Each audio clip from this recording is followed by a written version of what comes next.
name's David Curren. I'm a patient advocate for my grandson, Landon Vasquez.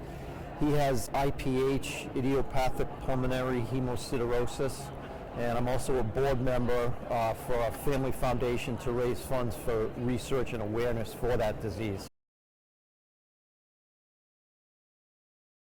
One of the difficulties with this disease is diagnosis. My grandson went for quite a while, several months, and he was in extreme danger during that time, and they were unable to diagnose exactly what the problem was. It presents itself a lot as pneumonia and other lung diseases. It's certainly a very rare. I think we're only 200 approximately in the United States have it, so that's why the diagnosis is so difficult. IPH, it's sort of an immune response where if a patient gets a virus, the immune system attacks the patient, and in my grandson's case it causes bleeding into the lungs, which is the specific IPH designation. And obviously bleeding into lungs is extremely dangerous and can be fatal if not caught soon enough.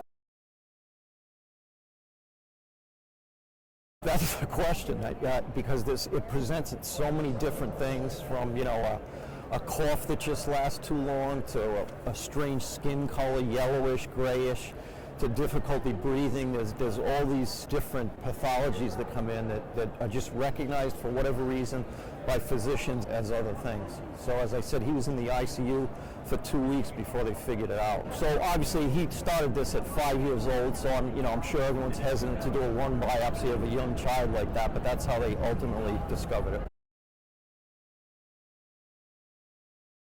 Probably just the danger of it, and again, just to repeat, the difficulty of pinning it down and finding out that's what it is. And so our foundation, Breath of Hope Rhode Island, we've been up and running for just a short of a year and a half, and my grandson is treated through Boston Children's Hospital, but we're raising funds for University of North Carolina Children's Research Center. There are two physicians down there, Dr. Eveline Wu and Dr. Timothy Vichy, and they're putting together a patient registry for IPH. So we're trying to help them raise the funds to put that registry together.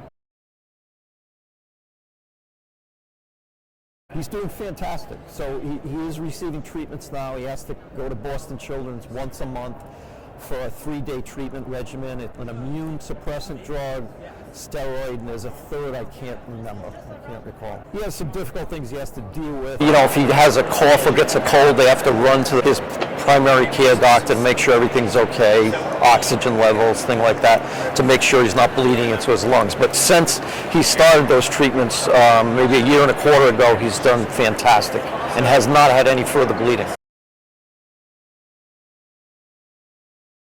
Our family foundation is called Breath of Hope RI, Rhode Island, and again, we set that up to raise funds and awareness for the disease, and we've been actually more successful than we expected to be. It's got up and running very quickly. Next month we're having our second 5K race, and we also have a golf tournament. We'll have our second golf tournament. So the community response has been very successful. We've gotten a lot of publicity. Landon's been on local news on several stations. He's been written up in the Boston Globe. He's been written up in the Warwick Beacon, which is our local paper. So we've been able to get the word out very successfully, at least semi-locally, and that's been a big boost. And I think we've raised just around $200,000 so far in just about a year. Well, I think they'd come to us to help them with raising awareness, and also possibly put them in contact with UNC Children's Research if they're not aware of that, which I think we've actually done with one patient. And just because it's so rare, we have a website, we offer dialogue on that and on Facebook to discuss it, and have some basic support from people in that community. Check out our website, breathofhoperi.org, and see what it's all about, what we're all about.